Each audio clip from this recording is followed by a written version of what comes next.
everyone, welcome back to Royalty Soaps. Today we are going to be making a soap called Mineral Coast. I pulled this out of my own personal vault. You may or may not know, I make a lot of soap designs. Some of them don't make the cut for certain collections. Some of them I decide, that's a good one, but it's not right for this time. So I keep them all in a big fat binder, and this one I've been dying to make for a really long time. It just didn't fit into any of the collections I was doing until, that's right, the Coastal Summer collection. It's perfect. Mineral Coast. We've got a beautiful stone on top.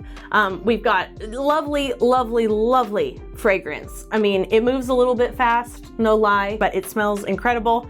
Also, in this video, I'm gonna be talking a lot. And I'm not gonna be talking a lot about the soap that I'm doing. I'm gonna be talking quite a bit about creative burnout and what I did about it. Burnout is so different from artist to artist. And I noticed in the video where I kind of talked about why we don't do brown soaps and the process of me creating soap designs, people were actually interested. I was surprised. I thought maybe I was rambling on for nothing, but y'all said, hey, we wanna hear more stuff like that. So I was like, okay, cool, I can do that. But I wanted to share some tips with how I kind of helped manage that while still working a creative job that I'm in charge of. Obviously, if you're working for somebody else or a really big company, you might have to manage this differently, but this was just my personal experience and I wanted to share it with you guys. Hopefully for those of y'all who are entrepreneurs or you have a craft you really enjoy doing, if you're just kind of feeling yucked by it, maybe this will help you kind of get back into the groove of things, or maybe it will help you make a decision to go ahead and try something new.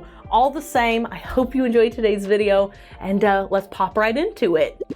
I am working with a little bit warmer oils today because I just feel like the soap is probably gonna need it. It has a layer in it, and you guys know I don't like to wait around for things to set up. Now, if you're super interested in soap making, my recipe, etc., watch one of the other videos this month, because in today's video, I'm not really going to be talking you through the process as much. Instead, I'm going to be talking about creative burnout. First, we'll go ahead and blend this up though.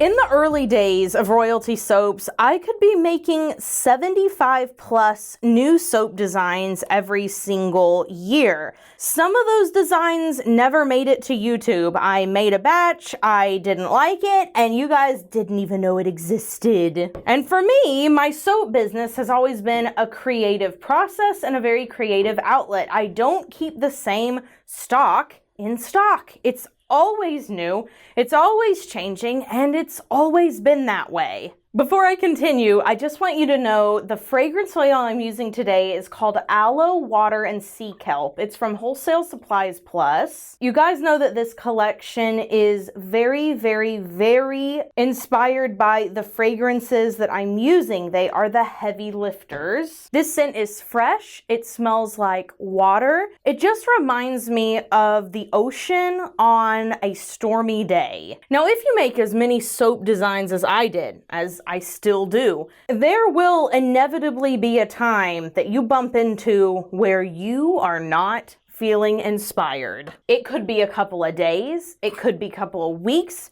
could be a couple of months, could be a couple of years. There's really no telling. And when all of your designs are not coming to your brain and your small business depends on it because this isn't a hobby for you anymore, this is a full-time job, and you have employees and you have customers who have come to expect a certain thing from you, not making designs is not an option.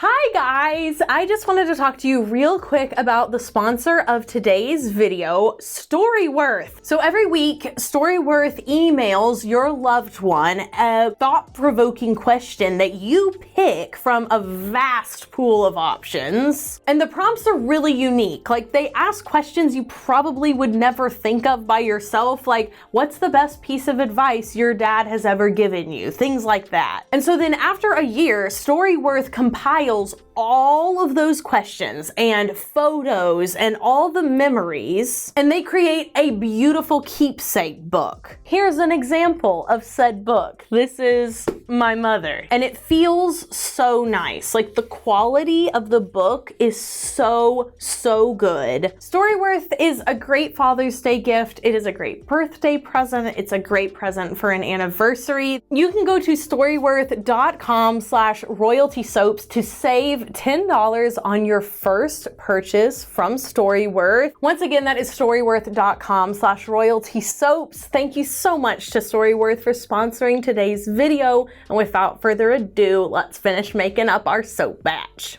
Last year, I experienced extreme creative burnout. You may or may not have been able to tell from my videos because I still kept a pretty decent upload schedule. I still designed new soaps and made fan designs. But I had been doing soap as a business professionally for 10 years. And I just got tired. In that 10 years, I got married. I became a mother of 2 kids. Not to mention a whole bunch of other personal trials that happened along the way and stresses that go on with, you know, living life, like moving and relationships changing and people getting married and people passing away, etc. I feel like a burnout of some type was inevitable, and mine lasted a really long time. Was it made worse and exasperated due to the current events? Probably. I guess we'll never know.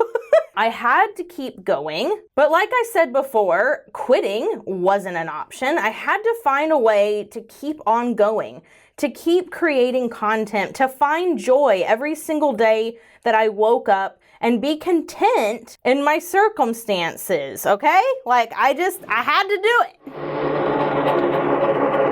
In many ways, I just felt like I didn't have anything left to give, that every soap I wanted to make, I had already made, that I had exhausted every single idea. And while more and more people were coming into the soap community and I saw these beautiful batches that people were making, especially the ones that were getting like incredibly complicated, and people were asking me to do that style of soap making and not the type that I'm doing for you today and the type that I love the most, I just felt like I couldn't keep up. The crescendo moment had to be me crying on my kitchen floor and telling my husband, I hate soap and I hate YouTube. I wish they would both just drop off the face of the planet.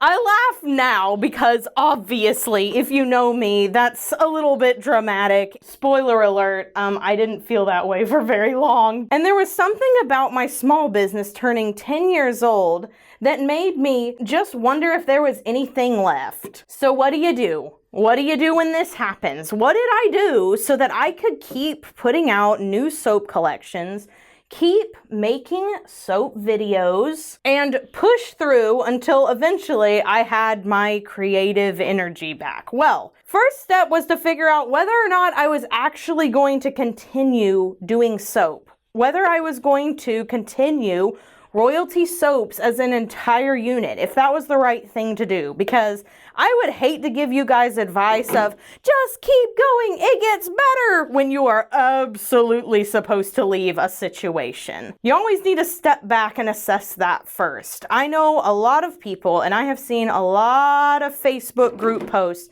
where people decide that it is time for them to leave the soap business behind. They've done it for X amount of years and they're just done. They know it. And they leave and they feel fulfilled, and that's great. Me personally, I determined that was not the case. I was just tired and I was just lacking inspiration. Now, I could go on and on about why the burnout happened and what it felt like, but I'm pretty sure you guys get the picture. So what did I do about it? And disclaimer, this is what I did about it. This may not be what everyone should do about it. I'm just sharing my personal experience. I thought about my goals and my passions and what the business meant to me and what parts of the business I truly enjoyed. Was it the soap making? Was it the business running aspect? Was it all the different designs and creativity? Did I love talking to people? Like, what exactly was it that was keeping me here? And I allowed myself the space and the opportunity to say that it all needed to go bye-bye. Because even though I did have a lot of people depending on me, if it isn't the right thing to do, it isn't the right thing to do. Once I determined that, no, I'm supposed to be here, this is definitely the right thing to do, I'm just worn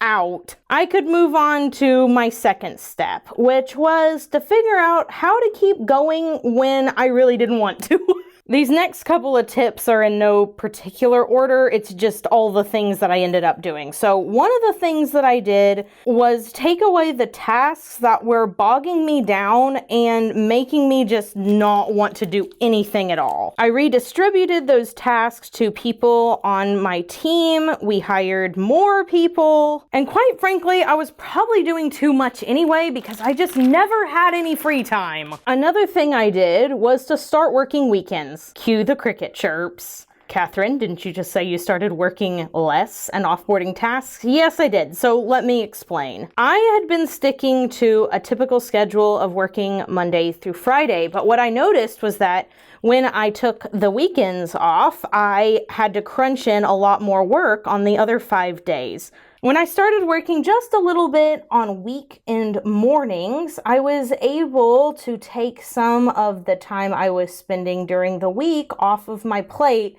therefore having shorter work days overall, which seemed to work for me. I know tons of people who would much rather just like work 3 days out of the week and just cram it in, and that is definitely a way to do it. It just wasn't the best way for me. I personally really benefit from a slow morning. It allows me to drink my coffee, set some daily intentions, spend a lot of time with my kids, and cook breakfast, which is one of the things I discovered I really love doing. I really love cooking for breakfast. Another thing that I did was I started asking for help more. It's really hard to go from being the sole owner of a business who does absolutely everything to learning when you need to assign tasks to other people, whether they work for you in your company or whether you hire a designer to do something outside of your company. I really loved being a part of every single teeny tiny process, but it got too big and I was doing too much.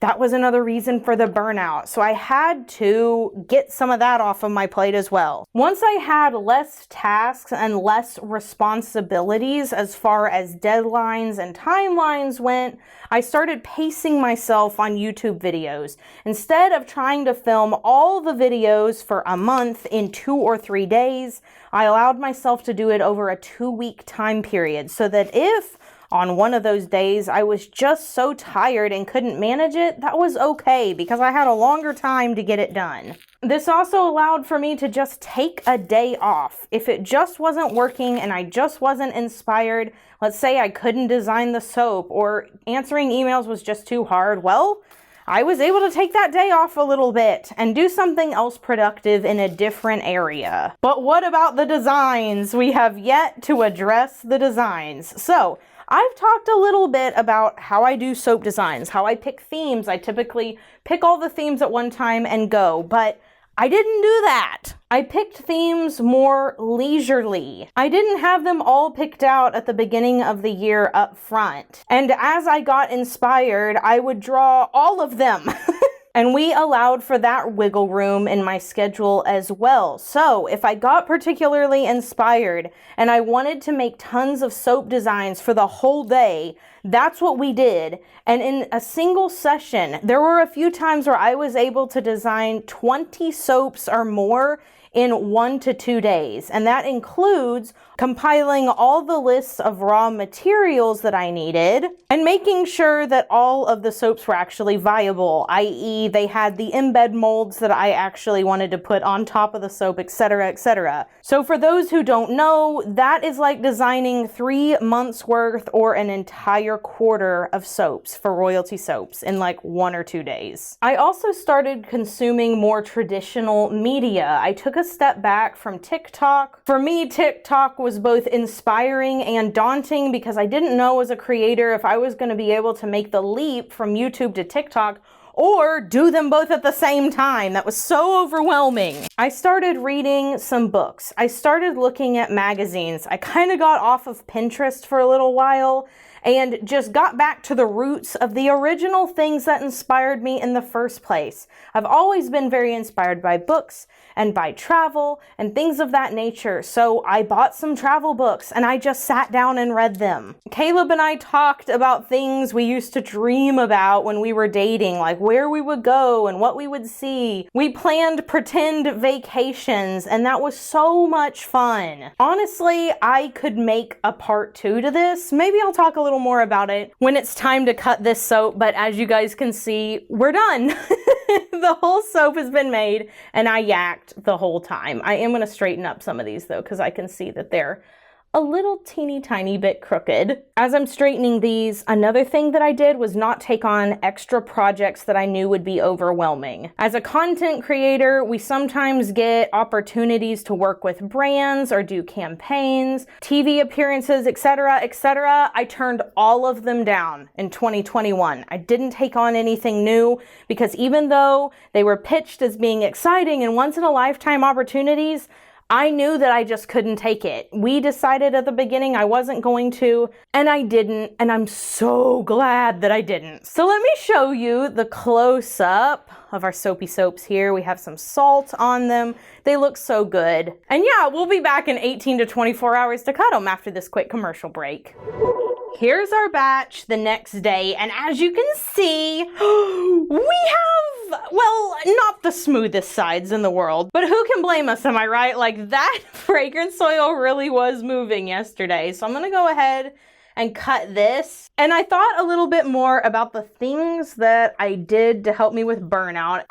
I remembered that another thing I did was take up some new crafts and hobbies outside of soap making. Here's one of our bars, by the way. How do you like that? I started baking some more. I started doing some more cross stitch and embroidery. I've always loved cross stitch and embroidery, so I bought a couple of kits and did that. And having a different creative outlet to dabble in made design creation for soaps a lot easier. It just let me be creative without limiting me to just the one medium.